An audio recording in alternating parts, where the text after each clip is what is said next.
Hello students, कैसे हैं आप? आशा करती हूँ कि आप सभी अपने घरों में सुरक्षित हैं। व्याकरण बोध के इस भाग में आज हम विराम चिन्ह का विस्तृत अध्ययन करेंगे। आइए जानें विराम चिन्ह किन्हें कहते हैं। बोलते समय सांस लेने अथवा अपनी बात को स्पष्ट और प्रभावी तरीके से कहने के लिए मनुष्य को कुछ देर रुकना पड़ता है। रुकने की यही प्रक्रिया विराम कहलाती है। लिखते समय इन्हीं विराम स्थलों के लिए कुछ चिन्ह प्रयोग में लाए जाते हैं, जिन्हें हम विराम चिन्ह कहते हैं। भाषा के लिखित रूप में विराम के लिए जिन चिन्हों का प्रयोग किया जाता है उन्हें ही हम क्या कहते हैं? विराम चिन्ह कहते हैं। उदाहरण देख लेते हैं। आगे बढ़िए मत, रुकिए। क्या निकिता तैयार हो गई? इन दोनों वाक्यों में अल्प विराम, पूर्ण विराम और प्रश्नवाचक चिन्ह का प्रयोग किया गया है। यही क्या कहलाते हैं? विराम चिन्ह कहलाते हैं। विराम चिन्हों का बहुत महत्व होता है। इनके प्रयोग से अर्थ और भाव सही रूप में व्यक्त होते हैं। जैसे इन दो वाक्यों के माध्यम से हम समझने का प्रयास करते हैं। आगे बढ़िए मत, रुकिए। आगे बढ़िए मत, रुकिए। पहले वाक्य में आगे ना बढ़ के रुकने के लिए कहा जा रहा है और दूसरे वाक्य में बिना रुके निरंतर आगे बढ़ने के लिए कहा जा रहा है। इन दोनों वाक्यों के शब्दों में किसी प्रकार का कोई भी बदलाव नहीं है, लेकिन सिर्फ विराम चिन्हों के कारण इसके अर्थ में परिवर्तन आ गया। तो स्टूडेंट्स, विराम चिन्हों के प्रयोग से वाक्य के अर्थ जो हैं वो भिन्न हो जाते हैं। स्टूडेंट्स, अब हम विराम चिन्हों के नाम और उनके चिन्ह से परिचित होंगे। पूर्ण विराम, ये कहलाता है पूर्ण विराम का चिन्ह। अर्ध विराम, अल्प विराम,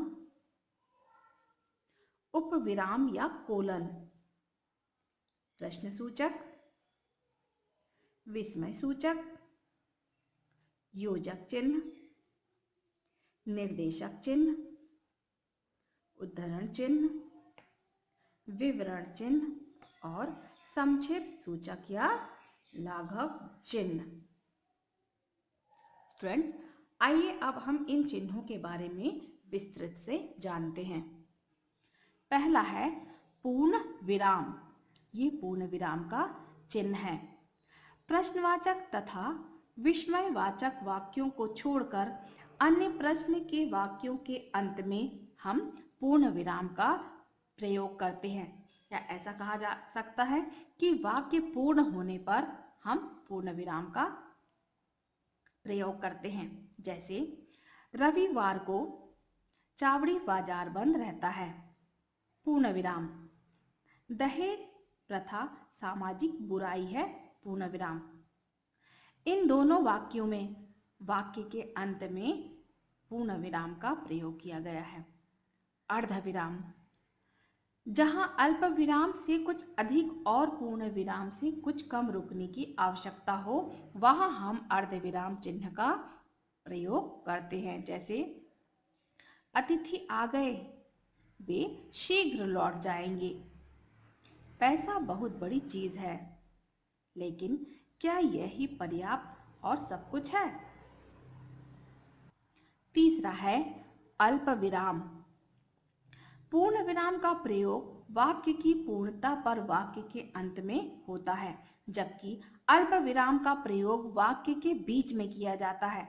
वाक्य के बीच में जब बहुत कम समय के लिए रुकना होता है तो हम अल्प विराम का प्रयोग करते हैं। जैसे दाएं घूमो, सामने डाकघर है। सचिन, युवराज और जाहिर ने मैच जिताया।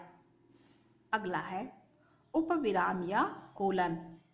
इस चिन्ह का प्रयोग निर्देशक चिन्ह की भांति होता है। प्रायः शीर्षकों में इसका प्रयोग अधिक होता है। जैसे भ्रष्टाचार, समाज का कोड, विज्ञान, वरदान या अभिशाप। स्टूडेंट्स, आज के लिए इतना ही। अगले वीडियो में हम आगे के चिन्हों का विस्तृत अध्ययन करेंगे। आज का आपका होमवर्क है विराम चिन्हों का पुनः अभ्यास करें। Okay students.